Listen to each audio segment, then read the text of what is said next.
கர்த்தருடைய பரிசுத்த நாமத்திற்கு மகிமுண்டாகட்டும். ஆண்டவராகிய இயேசு கிறிஸ்துவின் நாமத்தினாலே அன்பு கர்த்தருடைய பிள்ளைகளாகிய தங்கள் அனைவருக்கும் ஸ்வீட் ஊழியத்தின் சார்பாக வாழ்த்துக்களையும் ஸ்தோத்திரங்களையும் தெரிவித்துக் கொள்கின்றேன். எபிரேயருக்கு எழுதின நிருபம் 10ஆம் அதிகாரம் 19 மற்றும் 20வது வசனங்கள். எபிரேயர் 10ஆம் அதிகாரம் வசனங்கள் 19 மற்றும் 20.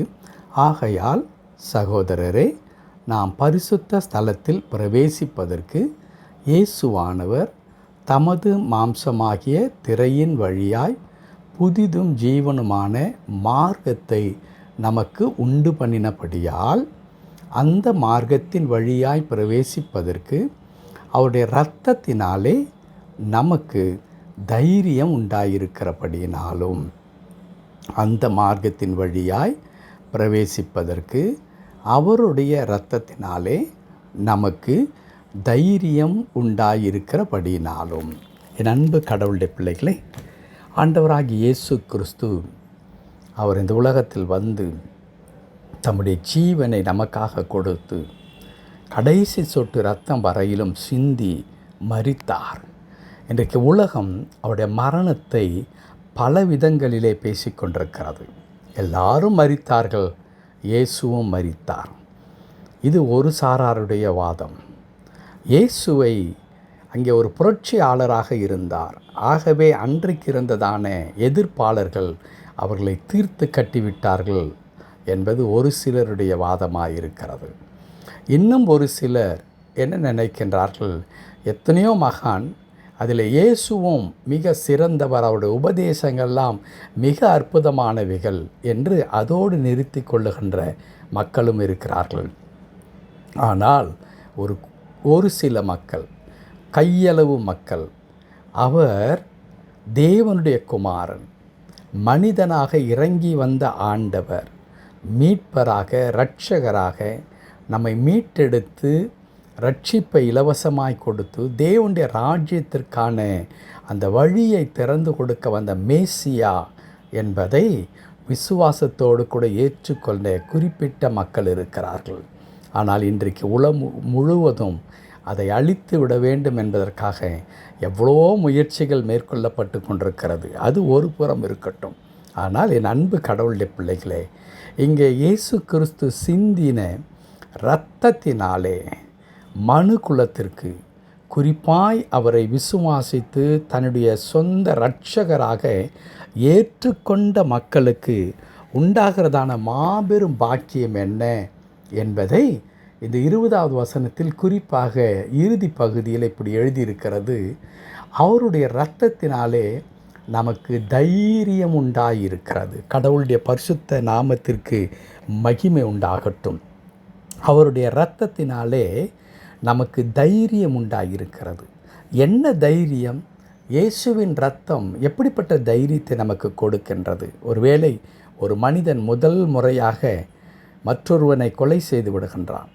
அந்த முதல் கொலை அவனை நிலைகுலைய செய்கிறது. ஆனால் ஒரு முறை அவன் கொலை செய்துவிட்டு அந்த இரத்தத்தை பார்த்த பிறகு அவனுக்குள் ஒரு தைரியம் வந்து விடுகிறது.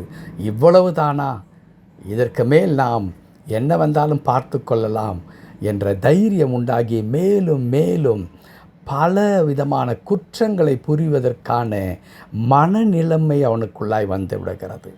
இங்கே பேசப்படுகின்ற அந்த இரத்தத்தினால் உண்டாகிற தைரியம் என்பது அப்படிப்பட்ட ஒரு தைரியத்தை இங்கே பேசவில்லை. மாறாக நமக்கு இயேசு கிறிஸ்துவினுடைய இரத்தம் கொடுக்கின்ற அந்த மீட்பு இருக்கிறதே, ரட்சிப்பு இருக்கிறதே, அது என்ன விதமான தைரியத்தை உண்டாக்கி தருகிறது என்றால், நம்முடைய பரிசுத்த கடவுளை போய் உரிமையோடு கூட சேரும்படியாக, அவரை தேடும்படியாய், அவருடைய ஆசீர்வாதங்களுக்கு, அவருடைய திட்டங்களுக்கு பங்காளிகளாக மாறி நான் கடவுளுடைய பிள்ளை என்கிறதான அந்த மாபெரும் பாக்கியத்தை நமக்கு உண்டாக்கி தருகின்றது. இந்த உலகத்திலே நான் வாழ்கின்றேன் தான், எவ்வளோ பாடுகள் இருக்கிறது, நெருக்கடிகள் இருக்கிறது, ஏமாற்றங்கள் இருக்கிறது, துன்பங்கள் இருக்கிறது, அவமானங்கள் இருக்கிறது, பிரச்சனைகள் இருக்கிறது.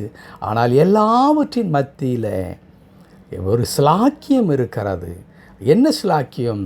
கடவுளுடைய பிள்ளையாய், அவருடைய வாக்கு தத்தங்களுக்கு சொந்தக்காரர்களாய், அவருடைய ஆசீர்வாதத்திற்கு பங்காளர்களாய் நான் இருக்கிறேன். இது எப்படி ஆயிற்று? என்னுடைய சொந்த திறமையினால் அல்ல. நான் மிகவும் புனிதமானவன், நேர்மையானவன், தூய்மையானவன் என்பதினால் கடவுளே எனக்கு கொடுப்பதற்கு கட்டுப்பட்டவராக இறங்கி வந்து அவர் கொடுக்கவில்லை. மாறாக இயேசு கிறிஸ்துவின் இரத்தம் பாவியாகிய என்னை கழுவி என்னை பரிசுத்தவான், நீதிமான் என்கிறதான அந்த பாக்கியத்தை இலவசமாய் கொடுத்திருக்கிறது. அன்பு கடவுளுடைய பிள்ளைகளே, அந்த இரத்தத்தினால் உண்டாகிற தைரியம், இரத்தத்தினாலே தேவனை சேரும்படியான ஸ்லாக்கியத்தை நாம் பெற்றுக்கொண்டிருக்கிறபடியினால் இந்த உலகத்தில் நீங்களும் நானும் சந்திக்கின்ற எந்த பிரச்சனையும் நம்முடைய வாழ்க்கையில் நிரந்தரமானதும் அல்ல, அது நம்மை நிர்மூலமாக்கும்படியாய் கொடுக்கப்படுவதும் அல்ல. காரணம், நாம் தைரியத்தோடு தேவனுடைய சமூகத்தை சேரும் பொழுது இவை எல்லாவற்றையும் நாம் மேற்கொள்வதற்கான மாபெரும் கிருபையை கடவுள் நமக்கு கொடுக்கின்றார். ஆகவே என் அன்பு கடவுளுடைய பிள்ளைகளே, சோர்ந்து போகவோ பயப்படவோ வேண்டாம்.